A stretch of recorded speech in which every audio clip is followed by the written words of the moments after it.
evening, everybody. I hope that you had a really good day today. Today is the birthday of the Army and Flag Day, like I said in my subject there. So on this day in 1775, the Army was created. And 2 years later, the first American flag was adopted by the Second Continental Congress. Woodrow Wilson proclaimed Flag Day to be June 14th on May 30th of 1916. So as you can see, in Miss Frizzle fashion, I'm wearing my flag shirt, even though it's Texas flag, and I'm wearing my flag hair clip today, just to celebrate.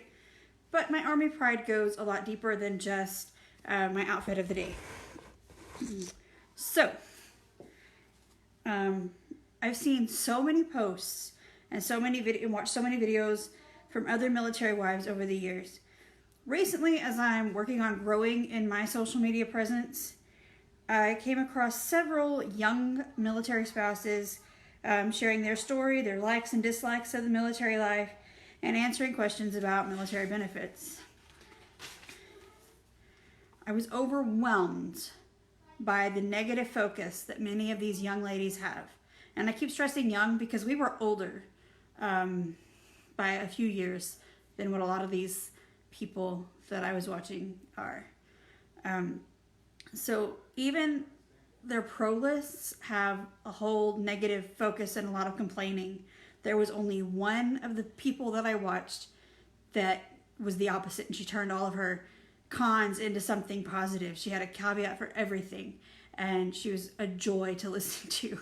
So anyway, so if you're new to me, you're about to learn a lot in a short amount of time. This isn't going to be as much a list as it is a mindset challenge.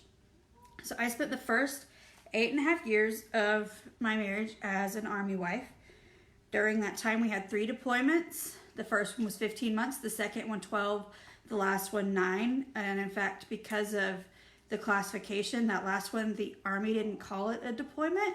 So there were, things that we didn't get as a result. Like he didn't get actual R&R leave. He had to take leave to come home for Madeline to be born. And anyway, and in addition to those separations, there were months and weeks spent apart for training or school. During this time, we had 2 duty stations, one in Colorado and one in Germany. And both of those were not super close to our families. But this is the overall point. You get out of something what you put into it. So whether it's a relationship, an experience, a school, a job, a project, if you go in with entitled expectations and a doomed to fail attitude, that's exactly what you're going to get. You'll likely only see the bad things. I chose to surround myself with good people. I sought out positive relationships and I quickly dissolved negative ones. I immersed myself in our home even when that home was a different country. Some ways this looked for me was that I could have wallowed in self-pity because my husband deployed not once but twice right after we found out I was pregnant. We jokingly say that he left because I was pregnant, but that is completely not true. Honestly, I was too busy to have a wallowing in self-pity attitude. I was still getting our house set up the first time, and the second time I had a 3.5, 4-year-old, depending on where in the time frame you're looking at. I had him to keep up with, so I was too busy to focus on my own self-pity. So instead, I focused on what I could do. I hung out with friends. I made new friends. I found things for us to do. I made wherever we were living our home. When we were in Colorado, I could go visit family and I could make those visits longer. I could learn more about our new home, our city, our country. And I could write longer emails to my husband, and we continued to get to know each other, especially that first deployment. We were newly married. And so we continued to get to know each other through those emails and growing in our relationship. So I could have consumed myself with catastrophic thinking and let all those thoughts run away with me. And even though maybe sometimes I had those thoughts, I just pushed them out of my mind. They weren't going to take the place of everything else. I instead focused on my faith and on prayer and on trusting God to do the rest. I could have been influenced by negative people within the FRG. And if you don't know what that is, it's Family Readiness Group. It's basically like a spouse support group where the military families of the deployed person gather. They'll have meetings, they have officers, they do different things to raise money for the unit so that they can do other things. But a lot of times what this turned into, in my experience, and I know this is not true across the board, but in my experience, it turned out to be like a crazy gossip fest and just a lot of negativity. And I decided I didn't want to be part of that.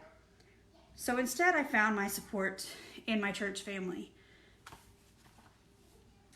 We were able to explore so much of Europe when we lived in Germany, and we wouldn't have had that opportunity had we not lived there. So we learned so much, and we got to experience all these little pieces of history. And obviously I took lots of pictures, and I'm able to use those in my teaching now, whether it's homeschool or Bible class, because a lot of the ruins are actually Roman ruins, even as far north as Germany. So it's fascinating stuff whenever you learn it. So Madeline visited 7 countries before she ever set foot in the U.S. She was born in an American hospital, but she never set foot on American soil until she was 2 years old. Dietrich got to spend his 6th birthday in England in Thomasland. And if you don't know Thomas the Train, and if you've never loved little trains or never been a little boy, you don't know just how important and how special this day was. I will never ever top that birthday.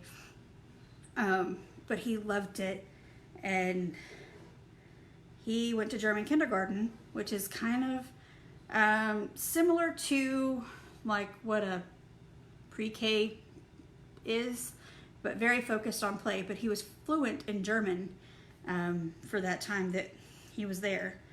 Peter and I got to climb the Tower of Pisa and go up to the top. I walked around the fountain that's in the Do Re Mi song on The Sound of Music, and I sang going up the stairs because that's how I am. I'm funny that way. But I got to do that. And actually a friend of mine had come and visited, and we did that together. So that was a lot of fun. We participated in the Euro-American Retreat, which is in Rothenburg, and it's where a group of Christians from all over Europe come and they gather for a retreat with, singing and speakers, and just very uplifting time to be with other Christians. And this city is an amazing city. It's a very unique city in that it contains the only remaining completely, fully intact Roman wall around the city. And it's amazing. And there's a night watchman tour, and it's just awesome. So these are just small pieces of our journey. But it was only possible because we chose to be positive and create amazing experiences. But you don't have to be in the military to create amazing experiences. You only need a positive attitude and a willingness. So my challenge, which I said I was going to give you, is that if you change your mindset, problems become challenges. And challenges are something that can be overcome. And overcomers have the best stories. So if you need some strategies on how to become an overcomer, please shoot me a message and I'd be happy to share some with you. And I will see y'all next time. Bye.